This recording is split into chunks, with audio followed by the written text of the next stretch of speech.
All the time. And all the time? God is good. I don't know if you guys know this one. God is awesome. Yeah. So you better tell somebody, and you better tell somebody Because God is awesome? God is awesome. Sorry. Yeah, you don't even know this. If you don't mind, let's bow our heads for a word of prayer. Heavenly Father, Lord, hide me behind you. May they see you and you alone. Amen. Amen. So as it's introduced, my name is Matthias. I am not from here. I am from Hawaii. So as you can imagine, I am very, very, very, very cold. So bear with me right now, because right now I'm freezing. I'm freezing. But to break the ice, let me tell you a story. I got to go back home to Hawaii for Christmas break. And I had the opportunity to go home. And the thing about home is, I will never stop moving when I get home. It's always, Matthias, go get this. Matthias, go get that. Matthias, do this. And so, one day at church, I'm sitting down, and I'm enjoying the service. I enjoy the day. And then my grandpa comes up to me and he says, Matthias, I need you, your brother, and your cousin to go to the nursing home right down the street. And I need you guys to sing Christmas carols for them. I said, okay, first of all, was this planned? He says, no, and this is last minute. He said, second of all, was somebody else supposed to do it? He said, yes, but we have all these meetings, so we need you three to go. Now, mind you now, word of caution, never put 3 Samoans inside a car. It was a miracle that we made it back. We made it to the nursing home, and we made it back. Half the time, my eyes were covered. So, never, word of caution, never put 3 Samoans in a car. I want to pray one more time. Heavenly Father, Lord, you are great, you are mighty, hiding behind you. Amen. I am a mama's boy. I am a big mama's boy. When I was growing up, my grandmother would want to schedule her appointments during our school breaks. And so I was like, okay, I get it. Mama wants us to go with her to her appointments and be with her. Now, mind you, word of caution, I am like about in my adolescence, I'm maybe 10 to 14 years old. This is like a time span. And with older people, they don't have just one appointment. They don't have just 2 appointments. They have appointments back to back to back to back. So you can imagine, my grandmother she has these early appointments that start at 8 o'clock in the morning. So what we would have to do, we'd have to wake up at 5 o'clock in the morning, leave the house by 5:30, fight the traffic, find a good parking spot, have her relax, and she's all good. But me, no, I was not good. I always threw fits at her. I always threw a tantrum at her. I said, Mama, I don't want to be here. I want to be at home. I want to sleep. I want to play my video games. I want to watch TV. I want to do whatever. I don't want to be here. I don't want to be here. She said, you know, my grandma's really smart. You know, she's a very smart woman. She says, oh, is that so? Oh, yeah? Okay. I'm going to go find another son to come and do your work, to do the work for me. And as gullible as I was, I said, Mama, no, please, Mama. No, I do the work for you. I'm going to do it. Me, I will do it. And thank God to this day, I still do it. And I still do it. Tonight, I want to direct our attention to the prodigal son.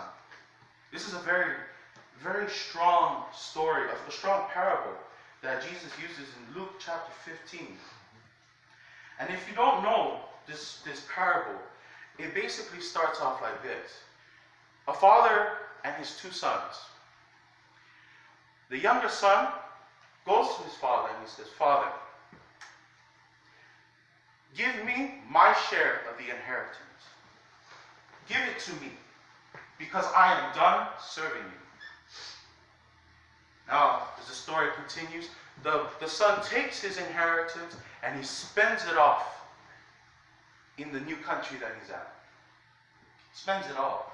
And what's written here is that when he was finished spending everything, a severe famine in that whole country had entered, and he began to be in need. And so it's written here that a citizen of the other country hires the son, hires him, and makes him work in his field of pigs. And as he's working in the field of pigs, no one would give him anything. Not a penny. Nothing. He was lower than the dirt that the pigs were eating. But he remembered. He remembered, oh, my father. How well off are my father's servants? They are fed. They are given a nice bed to sleep on. Here's the plan. I will go to my father, not as a son. No. Because I cannot. I've already taken what I've inherited. I've spent it all. I am unworthy to be called his son. So you know what? I'm going to go back to my father as a servant. And I'm going to say to my father, and watch this. He says, he's going to say, he plans it. He says, I'm going to go back to my father and say to him, Father, I have sinned against heaven and against you. I'm no longer worthy to be called your son. Make me like one of your hired men. And he got up and he went. And as the story continues on, as the son is a distance away, his father sees him. But it's not the son who's running to his father. It's the father who's running to his son. It is a custom in this culture that the father is to shun his son when he returns, is to disown him, to call him nothing. But what does the father do? He runs to his son. And it's written here that he embraces his son, throws his arms around his son. And he says to his father, Father, no, for I have sinned. I am unworthy to be called your child, your son. Hire me as one of your servants. But the father says, he says something that is very surprising. He says, quick, bring the best robe and put it on him. Put a ring on his finger and sandals on his feet. Bring the fattened calf and kill it. Let's have a feast and celebrate. For this son of mine was dead and is alive again. He was lost and is found. My son has returned. Let us begin to celebrate. See, this story has a lot of symbolism to it.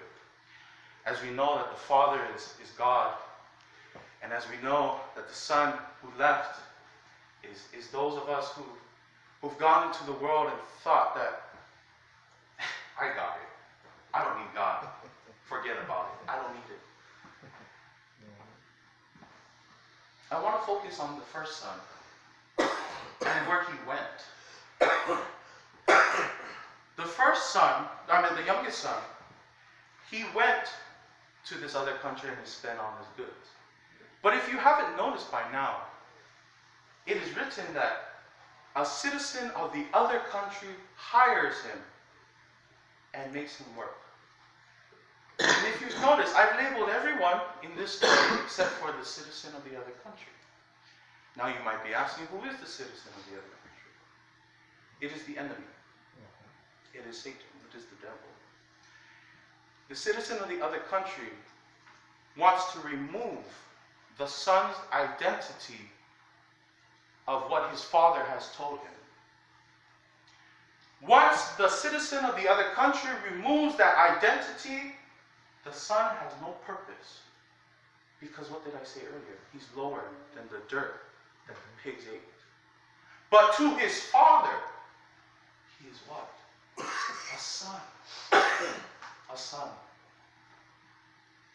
In life, we feel that we need to, when we party it up and we do everything, and when we have nothing, we feel that we need to return to God step by step and head bowed. And we feel like we need to say, Our Father who art in heaven, hallowed be thy name. Forgiveth me my trespasses as we forgive. No. God tells you stop. No. And he doesn't just tell you stop. He runs to you to stop you. And he says, Child, you have been my son since the day I told you you were my son. Your identity is not of the world. The world may say you are nothing. The world may say that you have nothing. But with the Father, you are everything. It is difficult to live in a time that is filled with labels and filled with things that people, that you need to have this and you need to have that. Let me tell you, brothers and sisters, it is simple. You are a son of God. You are nothing less than a child of God. Because from the moment you were, the moment before you were even conceived, God thought of you. Friends, life is rough, and and it's hard. I know, I understand. But we need to understand